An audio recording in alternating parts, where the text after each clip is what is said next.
Բարի եւ օրհնյալ առավոտ, սիրելի հարազատներս։ Հիսուս Քրիստոսի սուրբ անունով օրհնում եմ յուրաքանչյուրիս։ Երկնային մեր Հայր Աստված, ողորմած մեր Հայր։ Խնդրում եմ, որ ողորմես ու գթաս մեզ, ընտանիքիս բոլոր անդամներին, արյունակցական գծից ողջ անդամներին, Տեր ջան, ինձ լսողների, նրանց ընտանիքների, բոլոր անդամներին, ու բեր մեզ ապաշխարության, Տեր, որպեսզի ապաշխարենք, որովհետև անիրավություն ենք գործել քո հանդեպ, անարգել ենք քո սուրբ անունը, ոտնատակ ենք տվել սրբությունը քո, խոցել ենք քո սիրտը, հալածել ենք, չարախոսել ենք քո ժողովրդին, ծաղրել ենք հոգևոր բաները առանց հասկանալու, որովհետև մեղք ենք գործել քո շնորհի դեմ, քո ճշմարտության դեմ, մեղք ենք գործել քո սիրո ու համբերության դեմ։ Թող մեր ապաշխարությունը սին ու դատարկ ապաշխարություն չլինի, դատարկ խոսքեր չլինեն, այլ մեր ապաշխարությունը բխի Սուրբ Հոգով մեր սրտի ու հոգու խորքերից եւ հավատքով լինի առ Հիսուս Քրիստոս։ Տեր, թող մենք ապաշխարենք հիշելով քո խոստումները, Քրիստոսի փրկագնող զոհողությունը եւ քո հավատարմությունն ու շնորհը։ Հիսուսի անունով աղոթեցի։ Ամեն։ Հիմա եկեք անդրադառնանք Թոմաս Ջոնսոնի կռապաշտությունը դարերի մեղքը գրքի ընթերցանության ու մեկնաբանության շարունակությանը։ Այսօր անցնում ենք 4-րդ գլխին եւ խոսելու ենք սրտի մոդելի մասին։ Սրտի մոդելը ինքը նկար ունի ու YouTube-յան կանալում այդ նկարը վիդեոյի մեջ կլինի։ Ես կփորձեմ նաեւ post-ում դնել, բայց որ վիդեոն կանգնացնեք, նկարը դուք ինքներդ կարող եք նկարել, որ կարողանաք հետևել։ Messenger-յան խմբում նկարը սկզբից կդնեմ, հետո ձայնագրությունը, որպեսզի կարողանաք օգտագործել ու միշտ ձեռքի տակ ունենաք։ Սրտի մոդելի այս դիագրամը կապակցում է այն ամենը, որ մենք քննարկել ենք առաջին 3 գլուխների ընթացքում, որը ես խորհուրդ եմ տալիս, որ լսեք ամբողջությամբ։ Եվ այս նկարում տեսնում ենք ամփոփ կերպով, թե ինչպես են այս բոլոր մասերը փոխազդում իրար, ինչպես են կապակցված եւ ինչպես են իրար հետ գործում։ Նորից, որպեսզի սա հասկանանք, նախկին դասերը պետք է լսեք։ Նախ հասկանանք, որ ոչ մի մարդ եւ ոչ էլ մենք մեր կյանքը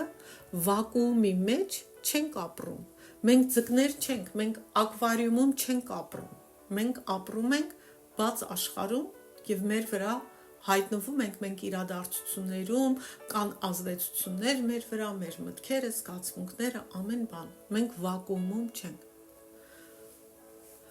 Բոլոր մարդկանց կյանքում կան շատ տարբեր բաղադրիչ մասեր, եւ կյանքի այս բաղադրիչները ներառում են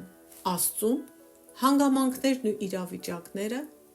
այդ հանգամանքներում, այդ իրավիճակներում եղած բաները, որոնք ազդում են մարդկանց վրա, եւ մեր արձագանքները, մեր ռեակցիաները։ Եթե նայեք նկարին, երբ որ նկարը ունենաք, ուշադիր կտեսնեք, որ դիագրամի վերևում Աստված է։ Աստծուց ներքև գտնվող կլորակը ներկայացնում է կյանքի այն հանգամանքներն ու իրավիճակները, որոնք Աստված վերահսկում է յուրաքանչյուր մարդու համար։ Մեր կյանքում ինչ որ տեղի է ունենում, Աստված գիտի դրանց մասին, Աստված տեղյակ է։ Եվ ոչինչ չի լինում առանց Աստծո թույլտվության։ Այն ինչ մարդը զգում է որոշակի իրավիճակում, որոշակի հանգամանքում, ազդում է մարդու վրա իր ֆիզիկական զգայարանների միջոցով։ Այն ինչ մարդը զգում է իր հանգամանքներում ու իրավիճակներում, դա այն է, ինչ Հիսուսն ասում է, որ գալից է դրսից եւ չի կարող պղծել մեզ։ Այսինքն դրանք դրսից եկող գործոններ են, ուժեր են։ Նայելով նկարին տեսնում ենք, որ հանգամանքները, իրավիճակները ազդում են մարդու սրտի վրա, եւ դա ներկայացված է հանգամանքներից դեպի սիրտ ցած իջնող սլաքով։ Դիագրամի մեջտեղում սիրտն է։ Սրտում են մարդիկ զգում, մեկնաբանում, արձագանքում իրենց հանգամանքներին եւ իրավիճակներին։ Հենց սիրտն է մեզ դրդում եւ տալիս մեզ մեր ինքնությունը։ Սրտում են մարդիկ որոշումներ կայացնում եւ ընտրում, թե ինչ են երկրպագելու։ Երբ ասում եմ սրտում, ես գուցե ինիկատի չունեմ ֆիզիկական սիրտը, բայց դա մեր ներսն է, մեր ներքին էությունը, որտեղ ամեն բան տեղի է ունենում։ Նայեք նկարին ու կտեսնեք սրտի կենտրոնում մի կլորակ, մեջը գրված արժեքային համակարգ, այսինքն այն բաները, որ մենք արժևորում ենք։ Սա ներկայացնում է մեր սրտում եղած այն բոլոր բաները, որ մենք գնահատում ենք, արժեքավորում ենք։ Յուրաքանչյուր սիրտ ունի իր արժեքավոր բաները։ Նախկին դասերում խոսել ենք, որ չկա մարդ, որ մի բան չարժեքավորի։ Հիսուսը այս բաները անվանեց գանձեր։ Կարդանք Մատթեոս 6-ի 21-րդ խոսքը, որտեղ Հիսուսն ասում է.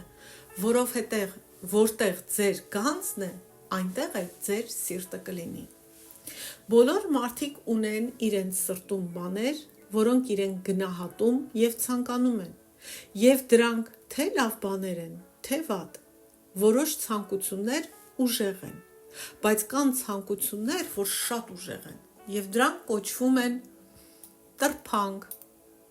փափագ, կրքոտ ձգտում, ցանկասիրություն։ Հավատացյալի սիրտը եւ ամեն մարդու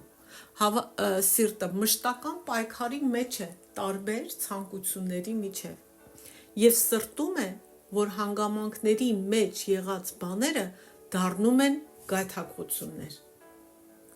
Այս դիագրամի սիրտը բաժանված է երկու մասի։ Մեկը սև է, մեկը սպիտակ, ինչը ներկայացնում է այն փաստը, որ հավատացյալները ունակ են արձագանքելու իրենց հանգամանքներին, եւ դա վերաբերում է նաեւ ամեն մարդու երկու տարբեր եղանակով, այսինքն մենք արձագանքում ենք երկու տարբեր եղանակով մեր հանգամանքներին, նայած թե ինչ ենք պաշտում ու երկրպագում, այսինքն մեր արձագանքը կախված է նրանից, թե ինչ կամ ում ենք պաշտում ու երկրպագում։ Հիմա, եթե մարդը առաջնորդվում է Աստծո հանդեպ իր սիրով եւ պաշտամունքով, ապա այդ մարդը ցանկանում է այն, ինչ Աստված է ցանկանում։ Եվ հետևաբար այդ մարդը դրականորեն ու լավ է արձագանքում այն հանգամանքներին եւ իրավիճակներին, որով հայտնվում է նա։ Այդ հանգամանքները լինեն լավը թե վատը, եւ յուրաքանչյուր հանգամանքում նա ձգտում է փտտել, ծաղկել, զարգանալ այդ հանգամանքի մեջ, չնայած եթե վատ իրավիճակ է հանգամանքի դժվարություններին։ Այսինքն ամեն իրավիճակում այդ մարդը թույլ է տալիս, որ Աստված իր հետ աշխատի։ Տես գծապատկերի աջ կողմում գտնվող սլաքը եւ տեքստը։ Այս դեպքում մարդը թույլ է տալիս, որ Աստված աշխատի իր մեջ, օգտագործելով այդ հանգամանքներն ու իրավիճակները։ Նորից եմ ասում, անկախ դրանից հանգամանքը լավն է թե վատը, հասունացնելու համար հենց իրեն, հղկելու իրեն, եւ այդ մարդը կտա այն բարի պտուղը, որի մասին խոսում է Աստվածաշունչը։ Այս կերպ այդ մարդը կարողանում է հաղթահարել իր մարմնին ու իր մարմնական ցանկությունները։ Հիմա մենք չպետք է սխալ հասկանանք սա եւ ծայրահեղություն դարձնենք ամեն ինչ։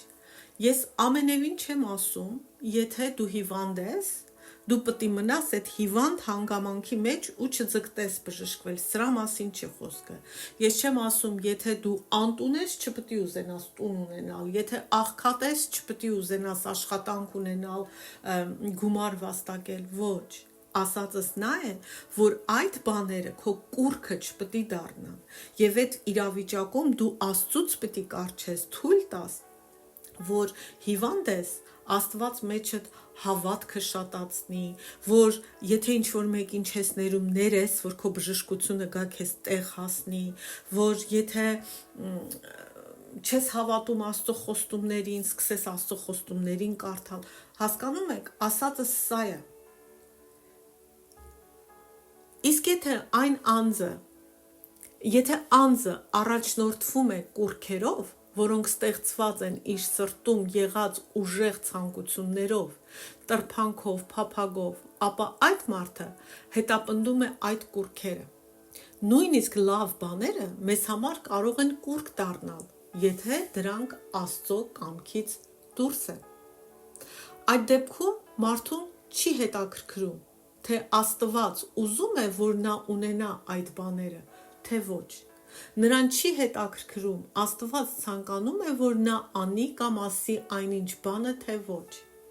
Աստված օրինակ ուզում է, որ ինքը գերնական ձևով բժշկվի, թե վիրահատության միջոցով անցնի։ Այսօր բժշկվի, թե վաղը բժշկվի։ Նայեք, մի պատմություն պատմեմ, կա մի իրավիճակ, որտեղ իմ ընկերուհու հայրը հանկարծակի ուժեղ պրիստուպների մեջ էր ընկնում։ Հիմա դու կարող ես խառնվել իրար ու ասել, վա, ինչի է լինում, բա մենք հավատացյալ մարդիկ ենք, ինչի այս մարդուն սենց բան պետք է լինի, ինչի նորից հիվանդություն եկավ։ Կամ կարող եք այս ընտանիքի այս մարդու պես վարվել, որ ասում է, հանգիստ, շտաբ օգնություն կանչեք, ինձ տարեք հիվանդանոց, Աստված ուրեմն պատճառ ունի, որ ես այս վիճակում եմ։ Եվ գիտեք պատճառը որն էր, որտեղ այդ հիվանդասենյակում, որտեղ նա էր, այնտեղ երիտասարդ տղա կար, ծանր հիվանդ, որը մահանալու էր, որը հավատքի չէր։ Եվ այս մարդու միջոցով նրանք ապաշխարում են, ճանաչում են Հիսուսին, եւ այդ տղան իրան հոգին տալիս է, փրկվում է, ահա թե ինչու էր այդ մարդը վատացել ու հայտնվել հիվանդանոցում։ Այսինքն, եթե մենք ամեն իրավիճակում թույլ տանք, որ Աստված անի այն, ինչի համար մեզ պատրաստել է կամ ուղարկում այդ տեղը, համ մենք կօրհնվենք, համ Աստծո օրհնությունը ուրիշին կհասնի եւ Աստծո կամքը կկատարվի եւ ոչ թե մերը։ Սա օրինակ էր։ Այդ դեպքում ուրեմն ասեցինք, նման դեպքերում, երբ մարդը կուռքերով է առաջնորդվում, նրան չի հետաքրքրում, թե Աստված ուզում է այսինչ բանը անել կամ չանել կամ երբ անել, նրան այդ ամենը չի հետաքրքրում։ Այդ մարդը չի մտածում, Աստված ուզում է ես այս բանը ասեմ, թե չասեմ։ Այդ մարդը կսկսի փորձել ամեն բան անել, մանիպուլյացիայի ենթարկել եւ փոխել իր հանգամանքները, ձեռք բերելու այն, ինչ նա ցանկանում է, անելու այն, ինչ ինքն է ցանկանում, ասելու այն, ինչ ինքն է ցանկանում, գնալու այնտեղ, որտեղ ինքն է ցանկանում, իր գումարը ծախսելու այնպես, ինչպես ինքն է ցանկանում, իր մարմնի հետ անի այն, ինչպես ինքն է ցանկանում, ինքը ամենևին հաշվի չի առնի Աստծո կամքը։ Եվ սա ներկայացված է ձախ կողմում գտնվող սլաքով եւ դրա կողքին գրված տեքստով։ Սրա հետևանքը այն է, որ կուռքերով առաջնորդվելը, մեր ուժեղ ցանկություններով առաջնորդվելը մեզ ստիպում է պայքարել Աստծո հետ, հակառակվել Աստծուն,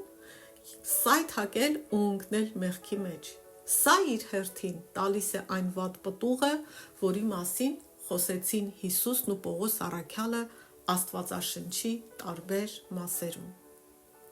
Հիմա կարդանք Աստվածաշնչյան հատվածներ, սա ավելի լավ հասկանալու համար։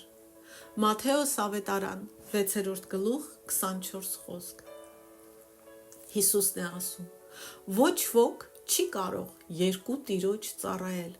որովհետև կամ մեկին կատի եւ մյուսին կսիրի, կամ մեկին կմեծարի եւ մյուսին կառհամարի։ Չեք կարող ծառայել Աստծուն եւ մամոնային։ Մամոնան հարստությունն է, փողն է։ Ոչ թե հարստությունը փողը վատ բան է, այլ երբ որ դա ձեր սերն է, դա ձեր կյանքի նպատակն է։ Եվ այսպես, եթե վերագրենք սա սրտի մոդելին, չես կարող Աստծուն ծառայել եւ քո սրտի ցանկություններին, կուռքերին ծառայել։ Չես կարող Աստծուն երկրպագել եւ քո կուրքերին երկրպագել, քո ցանկություններին, քո եսին երկրպագել, հնարավոր չի։ Որովհետև մենք այդպես չենք ստեղծվել։ Եզեկիել 14 գլխի 1-ից 8 խոսքերը նորից ընթերցենք։ Իսրայելի երեցներից ինձ մոտ եկան ու նստեցին առաջս, եւ Տիրոջ խոսքը հասավ ինձ ասելով. Մարդու որդի, այս մարդիկ իրենց կուրքերը բարձրացրել են իրենց սրտերում եւ իրենց անօրենության գայթակղությունը դրել են իրենց դեմքերի առաջ։ Միթե ես երբևէ պիտի պատասխանեմ նրանց։ Ուստի խոսիր նրանց հետ եւ ասա նրանց. Այսպես է ասում Տեր Աստված. Իսրայելի տնից ամեն մի մարդու, որ իր կուրքերը իր սրտում բարձրացրել է ու իր անօրենության գայթակղությունը իր դեմքի առաջ է դրել, եւ մարգարեի մոտ է գալիս, ես Տերը, նրան, որ գալիս է, պատասխան պիտի տամ ըստ նրա կուրքերի շատության, որպեսի Իսրայելի տան սրտերը բռնեմ, որոնք ինձնից օտարացել են իրենց բոլոր կուրքերով։ Ուստի ասա նրանց. այսպես է ասում Տեր Աստված. դարձի եկեք ու հետ դարձեք ձեր կուրքերից եւ ձեր բոլոր պիղծ կուրքերից հետ դարձրեք ձեր դեմքերը, որտեւ Իսրայելի տնից եւ այն օտարազգիներից, որ պանդուխտ են Իսրայելի մեջ, ամեն մի մարդ, որ հեռանա ինձանից եւ իր կուրքերը բարձրացնի իր սրտում եւ իր անօրենության գայթակղությունը դնի իր դեմքի առաջ եւ մարգարեի մոտ գա, որպեսի նրա միջոցով հարցնի ինձնից, ես Տերս, ինքս եմ նրան պատասխան տալու։ Ես իմ դեմքը այդ մարդու դեմ պիտի ուղղեմ, այսինքն թշնամի եմ դառնալու նրան, եւ նրան նշան ու առակ պիտի դարձնեմ, եւ նրան պիտի կտրեմ իմ ժողովրդի մեջից, եւ կիմանաք, որ ես եմ Տերը։ Այսինքն ես այդ մարդուն ծաղրու ծանակի տեղ եմ դարձնելու եւ կտրելու եմ իմ ժողովրդից։ Ու նորից հիշացնում եմ, սա ամեն մարդու է վերաբերում, ամեն ազգի է վերաբերում եւ քրիստոնյա մարդ սա քեզ է վերաբերում, որտեվ Հիսուս Քրիստոսով դու Իսրայել ես։ Սա քեզ է վերաբերում նաեւ։ Մարկոս ավետարանի 7-րդ գլխի 18-ից 23 խոսքերը։ Եվ նա ասաց նրանց, սա Հիսուսն է ասում. դուք էլ այդքան անմիտ եք, չգիտեք, որ այն ամենը, ինչ դրսից է մարդու մեջ մտնում, չի կարող նրան պղծել, որովհետև նրա սրտի մեջ չի մտնում, այլ որովայնի եւ դուրս է գնում արտաքնոց, ամբողջ կերածը մաքրելով։ Նա նաեւ ասաց. այն, ինչ դուրս է գալիս մարդու միջից, դա է պղծում մարդուն, որտեվ մարդկանց սրտի միջից դուրս են գալիս չար մտքեր, պոռնկություն, գողություններ, սպանություններ, շնություններ, ագահություն, չարություններ, նենգություն, շատակերություն, նախանձ, հայհոյություն, ամբարտավանություն, անձկամություն։ Այս բոլոր չարիքները ներսից են դուրս գալիս ու պղծում մարդուն։ Ներսը դա մեր սիրտն է, մեր էությունը, եւ եթե ուշադիր լինեք, այս ամենը մարդկային ցանկության հետևանքներ են՝ չար մտքեր, սպանություններ, շնություն, ագահություն, շատակերություն, հայհոյություն, սրանք սաղ մեր ցանկություններն են։ Հակոբոս նամակի առաջին գլխի 12-ից 15 խոսքերը։ Երանելի է այն մարդը, որ համբերում է փորձության, որովհետև փորձվելով կստանա կյանքի պսակը, որ Տերը խոստացավ իրեն սիրողներին։ Ոչ ոք փորձության մեջ լինելիս թող չասի, Աստծուց եմ փորձվում, որովհետև Աստված չարից չի փորձվում, ինքն էլ ոչ մեկին չի փորձում։ Յուրաքանչյուրը փորձվում է իր իսկ ցանկությունից հրապուրվելով եւ խաբվելով։ Այնուհետև ցանկությունը հղանալով մեղք է ծնում, իսկ մեղքը հասունանալով ծնում է մահ։ Տեսնում եք ինչ է ասում, համբերեք փորձությանը, այսինքն ոչ թե պիտի ձգտես քո հանգամանքից ու իրավիճակից փախնես, այլ այդ իրավիճակում պիտի թույլ տաս, որ Աստված քեզ համբերող դարձնի, սիրող դարձնի, ներող դարձնի, չարախոս չդառնաս, չբողոքես, չտրտնջաս, այլ գոհացող մնաս։ Սրանք բաներ են, որ տեղի է ունենում միայն հանգամանքների եւ իրավիճակների մեջ։ Երկրորդը տեսեք ինչ էր ասում, որ այդ ամենը մեր մեջից է գալիս։ Մենք փորձվում ենք մեր ցանկություններից հրապուրվելով եւ խաբվելով, այսինքն մենք տրվում ենք մեր ցանկություններին, մեր ցանկությունները մեզ խաբում են, հա, հետո դա էլ մեզ տանում հասցնում է մեղքի։ Իսկ մեղքն էլ հասունանալով ծնում է մահ, որտեղ ամեն մեղքի վերջը մահն է։ Այսինքն մեր ցանկություններին ենք տրվում, մեր ցանկությունները դարձնում ենք կուռք, հակառակվում ենք Աստծուն, դա էլ մեզ տանում է, ընկնում ենք մեղքի մեջ, մեղքի վերջն էլ մահն է։ Հակոբոս նամակի 4-րդ գլխի առաջինում,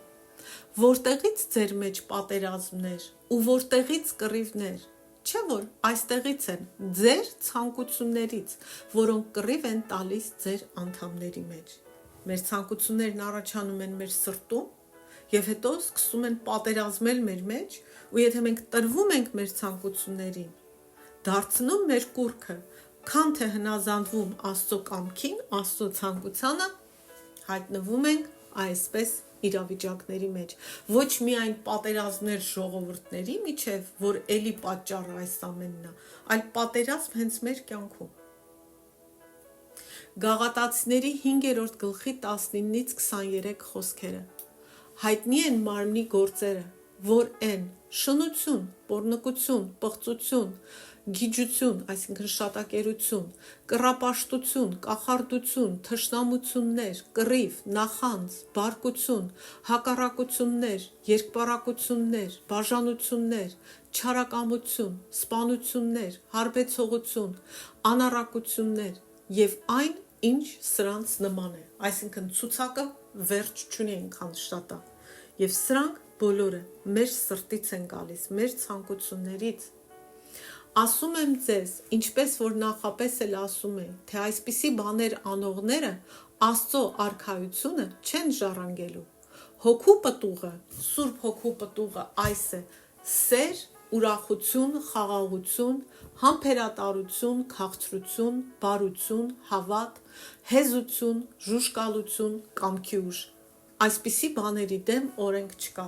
Ուրեմն, երբ որ մենք հայտնվում ենք վատ իրավիճակներում, թե լավ իրավիճակներում, մենք պիտի թույլ տանք եւ Աստծո հետ համագործակցենք, որ ազատվենք այն բոլոր չար բաներից, որ թվարկեցի, ու Աստված եւ մենք իրար հետ համագործակցելով հասունացնենք մեզ եւ մեր մեջ զարգացնենք սերը, ուրախությունը, խաղաղությունը, համբերատարությունը, ժուժկալությունը եւ այլն։ Ոչ թե փորձենք հանգամանքից փախնել, այլ այդ հանգամանքի մեջ վերափոխվել, ծաղկել, հասունանալ, թույլ տալ, որ Աստված իր գործը մեզ հետ անի։ Առաջին Հովհաննեսի 2-րդ գլխի 15-ից 17 խոսքերը։ Մի սիրեք աշխարհը եւ ոչ էլ այն, ինչ աշխարհի մեջ է։ Եթե մեկն աշխարհը սիրում է, հոր սերը մեջը չէ նրա, որովհետև այն ամենը, ինչ աշխարհի մեջ է, մարմնի ու աչքերի ցանկություն է եւ այս կյանքի ամբարտավանություն։ Երկնային հորից չէ, այլ աշխարհից։ Թե աշխարհն է անցնում, թե ցանկությունը, բայց Աստծո կամքը կատարողը մնում է հավիտյան։ Այսինքն մի տրվեք այդ ուժեղ ցանկություններին, զգացմունքներին, որ գալիս է աշխարհից ու մեր մարմնից, որովհետև դա հորից չէ, դա ամբարտավանություն է, որովհետև դա դառնում է կռապաշտություն մեզ համար,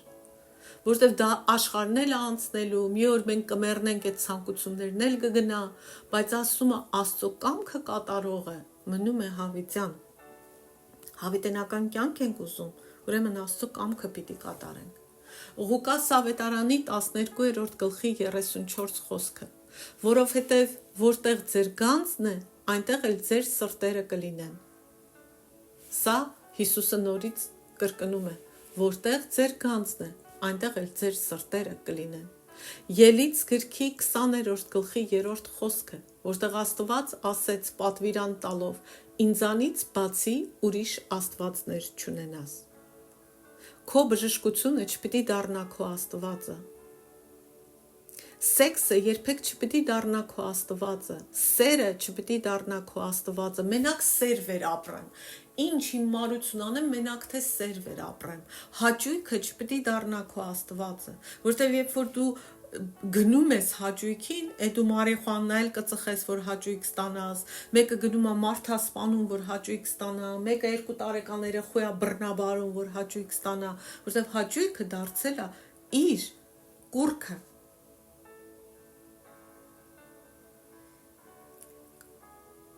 Մեկ ուրիշը իր Աստվածն է դարձնում, ես իմ երկիրը պետք է ընդարձակեմ, մենք շատ հող պետք է ունենանք։ Արդյունքում ինչն է, պատերազմ կոտորած իր ժողովրդի ջահելների արյունը թափելը, որտեվ դա դարձնում են կուռք։ Եթե գումարը քո կուռքը դարձնես, դու մարդիկ կան իրանց ընտանիքին են վաճառում, որպեսի հարուստ լինեն։ Իրանց հոգին սատանային են վաճառում, որպեսի լատարյա շահեն։ Ամփոփենք։ Բոլորն ապրում են տարբեր հանգամանքներում։ Բոլորս։ Եվ կյանքի հանգամանքները փոփոխվում են, մեկ լավ, մեկ վատ։ Յուրաքանչյուր ոք ունի որոշակի բաներ, որոնք նրան գնահատում են, արժևորում են կյանքում։ Այդ արժեքները ձևավորում են այն ցանկությունները, որոնք մենք ունենք։ Այս ցանկությունները ազդում են այն ամենի վրա, ինչ մենք երկրպագում եւ ծառայում ենք։ Եվ այն թե ինչ ենք մենք երկրպագում եւ ծառայում կամ ում ենք երկրպագում եւ ծառայում, որոշում է, թե մենք ինչպես ենք արձագանքում մեր հանգամանքներին։ Եթե մեր ցանկությունները աստվածամետ են, ապա մենք ընդունում ենք այն հանգամանքները, որում հայտնվել ենք, որին բախվել ենք, քանի որ ընդունում ենք, որ առանց Աստծո կամքի ոչինչ չի լինի մեզ հետ, այն Աստծո, որին մենք երկրպագում ենք, որտեղ մենք հավատում ենք նաև, որ Աստծո կամքը բարի է, դժվարության մեջ հայտնվելը, փորձությունների միջով անցնելը չի նշանակում, որ Աստված բարի չէ, մեր հանդեպ մեզ չի սիրում, այլ նշանակում է, որ մենք փորձության դպրոցով պիտի անցնենք, որպեսզի զտվենք։ Այդպես է մարդը փոխվում։ Այդ դեպքում մեր ուշադրությունը կենտրոնանում է Աստծուց ուժ, զորություն, իմաստություն, համեստություն, խոնարհություն, հավատարմություն, ժուժկալություն, սեր, քաղցրություն ձեռք բերելու համար, որպեսզի բարգավաճենք այն հանգամանքներում, որ ինքնիշխան Աստված դրել է մեզ, որպեսզի փորձենք իրականացնել այն, ինչ Աստված ցանկանում է իրականացնել մեր մեջ այդ հանգամանքների միջոցով, մեզ զտի չարից, նպատակը մեր հասունանալն է ու Քրիստոսին ավելի նմանվելը։ Բայց եթե մեր ցանկությունները չափազանց ուժեղ են Աստծո կամքին ականջ դնելու համար, դրանք մեզ համար դառնում են կեղծ աստվածներ։ Այդ ժամանակ հետևելով մեր այդ ուժեղ ցանկություններին, մենք փորձենք ստանալ այն, ինչ մենք ցանկանում ենք, ընտրելով անգամ մեղքի ճանապարհը եւ օգտագործելով այլ մարդկանց որպես կուռքեր։ Այսպես մենք փորձում ենք փոխել այն հանգամանքները, որոնցում մենք ապրում ենք կամ հայտնվել ենք, որպեսզի ամեն գնով հասնենք մեր ուզածին, եւ դա ոչ մի բարի բանի չի տանում։ Վաղը այս թեման կամփոփենք եւ հետո կանցնենք process-ին, որի դիագրամը նորից ես կպատրաստեմ ու առանձին կդնեմ։ Աստված օժտի ձեզ։ Ամեն։